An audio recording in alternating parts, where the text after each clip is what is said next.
Hi.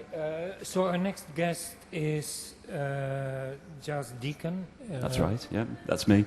And who was originally coming with Katie Grant, two very important names in English fashion. I'm a little bit not here because. But maybe I can start with the first question. And actually, when we went through your whole files with Rem of your sort of new collection, and we were somehow wondering about Bridget Riley, and if sort of Bridget Riley had been an inspiration for you. In parts, yeah. I'm quite, I'm very interested in her work and her processes. She's a influence, but not an only one.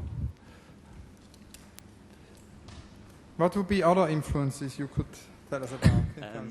Dolly, I try to keep them really random, if anything, rather than go for a honed-in specific thing. So they can be, you name it, just get from the painting world, like something like Gerhard Richter, through to, tabloid TV. It's across the board.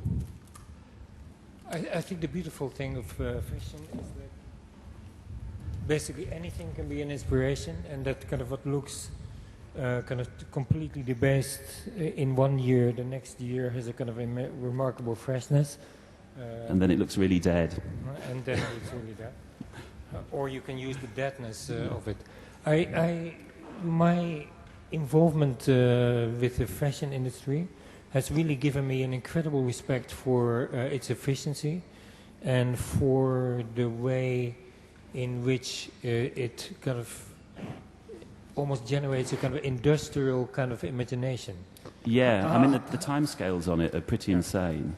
The fact that you have this predetermined time when you have to present your collections, which is now increasing to like 4 a year at least, which, is great if you've got a big corporate backing with you, but say a small privately owned company like mine, it's a pretty hectic ordeal because that's who you're competing with. So how many items does any collection have? It depends how much work you do, really. But it can vary from, I don't know, like 80 to 100 pieces. So that is on average 350 pieces a year? Yeah, I'd figure so. So one a day?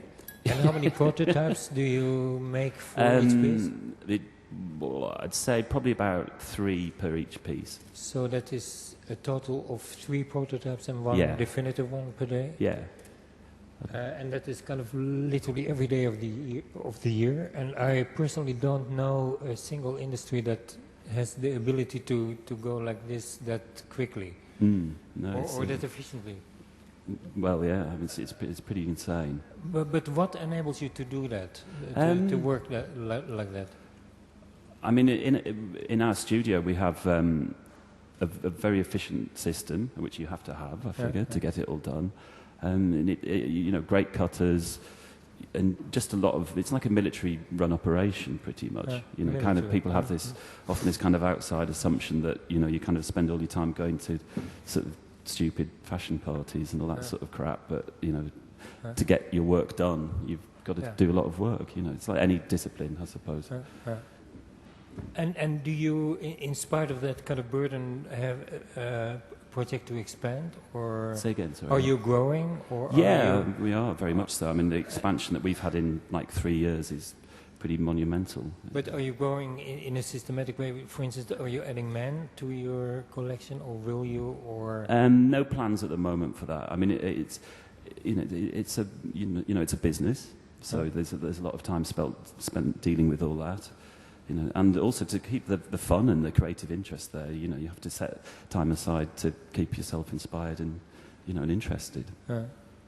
I think that is a kind of interesting issue because we have discussed with a number of artists who simply felt they were running out of time, and that kind of pressure, and that they needed a sabbatical. And in the fashion industry, it's kind of really a completely accepted and tolerated phenomenon. Yeah, I mean, I suppose you get used to working in that time frame, so you have these predetermined dates set when you have to have everything ready, so you just get into a routine of working along with that.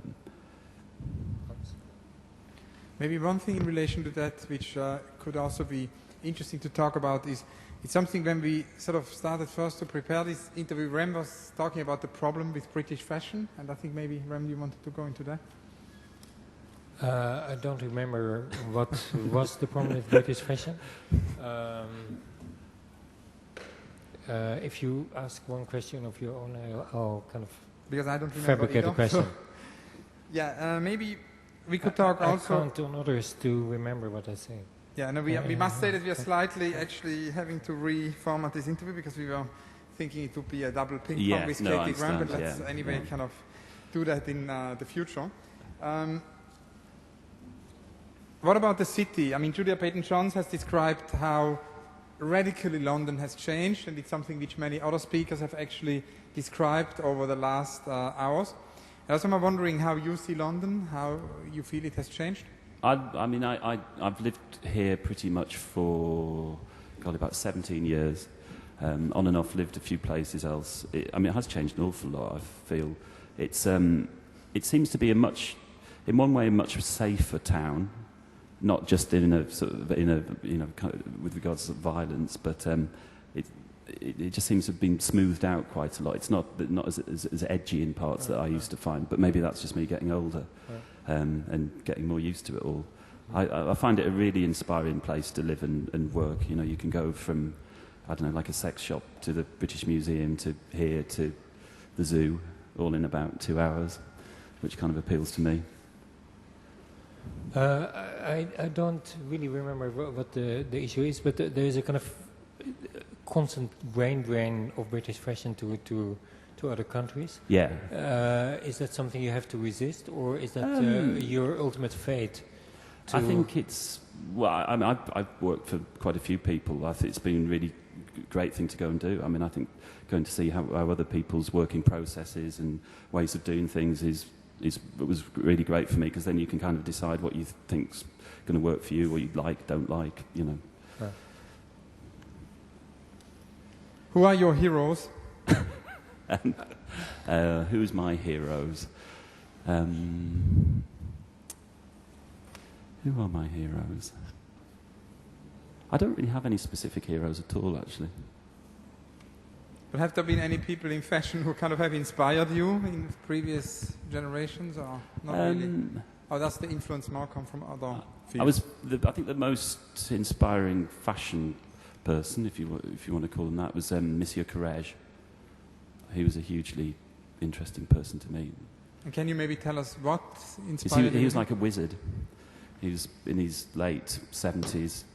In a fantastic boiler suit with a big grey beard, and just was really quite fantastic. Somebody you worked for? Beg your pardon? Did you work for him? No, I met him on quite a few occasions up at his studio in Paris. He's a fascinating man. What do you think of the current moment? What's that here? Yeah. It's kind of okay. The moment is... it's fine, it's okay.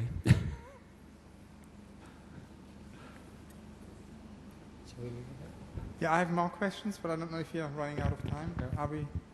You asked the question. Fine time-wise, yeah. I was wondering about your yet unrealized projects. Yeah, I quite like to learn to hand glide.